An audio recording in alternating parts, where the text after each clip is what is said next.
नमस्ते, मी मिलिंद विष्णू साबळे, आंतरराष्ट्रीय मानवाधिकार आणि मीडिया संघटना या संघटनेमध्ये महाराष्ट्र राज्य प्रभारी म्हणून काम करीत आहे.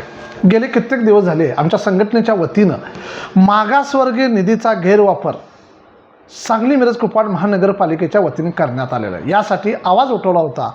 यासाठी विभागीय आयुक्त कार्यालय, विधानभवन पुणे विभाग, पुणे नगर परिषद प्रशासन शाखा यांना आमच्या संघटनेच्या वतीने पत्र पाठवले होते व या संदर्भात मागणी केली होती की मागासवर्गीय जनतेच्या कल्याणासाठी व विकासासाठी 5% निधीतून सांगली मिरज कुपवाड महानगरपालिका या भागात निधी खर्च करण्याऐवजी काळी खण सुशोभीकरण यासाठी एकाच कामावर 12,83,00,000 रुपये खर्च केलेले आहेत.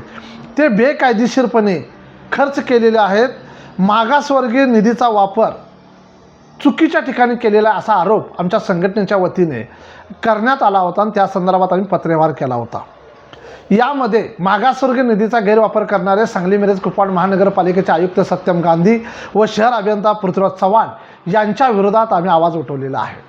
कारण मागासवर्गीय निधीचा वापर कोणत्या ठिकाणी अन्य ठिकाणी करता येत नाही, पण या भाद्दराने बेकायदेशीर बांधकाम या ठिकाणी करून मागासवर्गीय निधीचा चुकीच्या पद्धतीने वापर केलेला आहे. मग यांची चौकशी कोण लावणार? तसेच या व्यक्तीने बेकायदेशीर बांधकामाचा उद्घाटनाचा कार्यक्रम सांगली जिल्ह्याचे पालकमंत्री चंद्रकांतदादा पाटील यांच्या हस्ते केलेले आहे.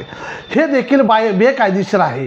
याला तपास करण्यासाठी पुरावा म्हणून आमच्या संघटनेच्या वतीने मागणी आणि चौकशी करण्यास सुरुवात केलेली आहे. तसेच एखाद्या व्यक्तीने बांधकाम बेकायदेशीर केले किंवा अतिक्रमण बेकायदेशीर केले तर नगरसेवकाचे किंवा सरपंचाचं सदस्यपद जातं. मग आयुक्त साहेबांनी व शहर अभियंता यांनी बेकायदेशीर बांधकाम केलेलं आहे, मागासवर्गीय निधीचा गैरवापर केलेला आहे, चुकीच्या ठिकाणी निधी खर्च केलेला आहे. मग या व्यक्तीने बेकायदेशीर करणे बांधकाम करून अतिक्रमण केल्यामुळे यांच्यावर कारवाई कोण करणार?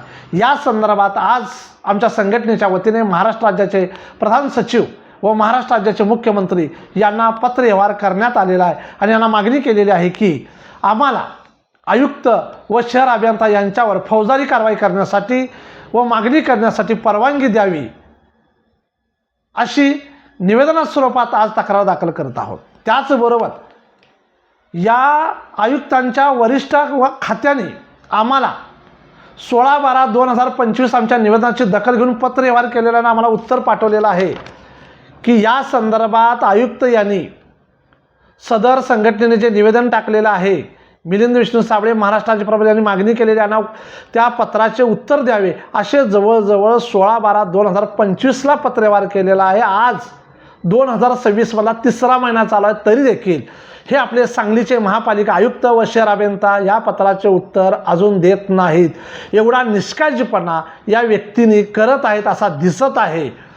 म्हणून आमच्या संघटनेच्या वतीने प्रशासनाला विनंती करत आहोत की यांच्यावर फौजदारी कारवाई करण्यासाठी आणि फौजदारी स्वरूपात मागणी करण्यासाठी आम्हाला पुन्हा एकदा मागणी करत आहेत की परवानगी द्यावी. कारण मागासवर्गीय निधी खर्च चुकीच्या पद्धतीने केलेला आहे आणि तो देखील 12,83,00,000 रुपये खर्च केलेला आहे. हे बेकायदेशीर खर्च केलेला आहे आणि यांच्या बेकायदेशीर बांधकामामध्ये सांगली जिल्ह्याचे पालकमंत्री यांना देखील उद्घाटनाला बोलवणे हे कायद्याच्या दृष्टीने चुकीचे आहे. म्हणून यांची चौकशी झालीच पाहिजे. म्हणून या स्वरूपात पुन्हा एकदा मागणी करतो. थांबतो. जय हिंद, जय भारत, जय संविधान.